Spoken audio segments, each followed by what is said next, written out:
আমি এতিম, আমার বাবা নেই, আমার সন্তানের ভবিষ্যৎ কি হবে? মাত্র ৩৪ দিনের সন্তানকে কোলে নিয়ে এভাবেই কান্নায় ভেঙে পড়েন নাটোরের নলডাঙ্গা উপজেলার খাজুরা গ্রামের সৌদি আরবে অগ্নিকাণ্ডে নিহত শামীমের স্ত্রী। স্বামীকে হারিয়ে শোকের সাগরে ভাসছেন তিনি। একদিকে স্বামীর মৃত্যুতে শোক, অন্যদিকে ৩৪ দিনের সন্তানকে নিয়ে অনিশ্চিত ভবিষ্যতের চিন্তা। সব মিলিয়ে দিশেহারা শামীমের পরিবার।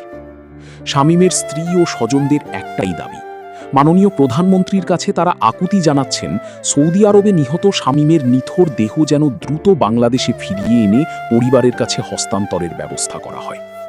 শুধু শামীমের পরিবারই নয়, সৌদি আরবে নিহত আরও 2 বাংলাদেশির পরিবারও একই দাবি জানিয়েছেন।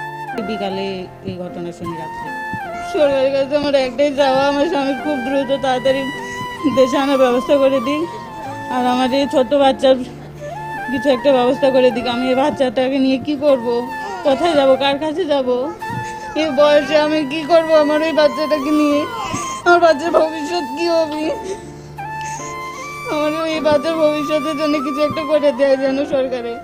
আমার এই একটাই আবেদন তার কাছে। নিহতরা হলেন সাব্বির আহমেদ শুভ 30 এবং মোহাম্মদ রবিউল আউয়াল রিয়য় 25। স্বজনদের আহ্বান, প্রবাসের মাটিতে প্রাণ হারানো স্বজনদের মরদেহ দ্রুত দেশে ফিরিয়ে এনে পরিবারের কাছে হস্তান্তরের ব্যবস্থা করা হোক।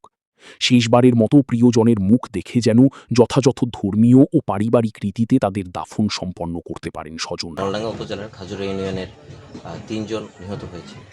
আমাদের এখানকার স্থানীয় চেয়ারম্যান সেটা নিশ্চিত করেছে। আমরা উপজেলা প্রশাসনের তরফ থেকে এখন সে সকল পরিবারের সাথে আমরা দেখা করতে যাব এবং উপজেলা প্রশাসন পক্ষ থেকে যতটুকু সার্বিক সহযোগিতা করা যায় আমরা সর্বোচ্চটুকু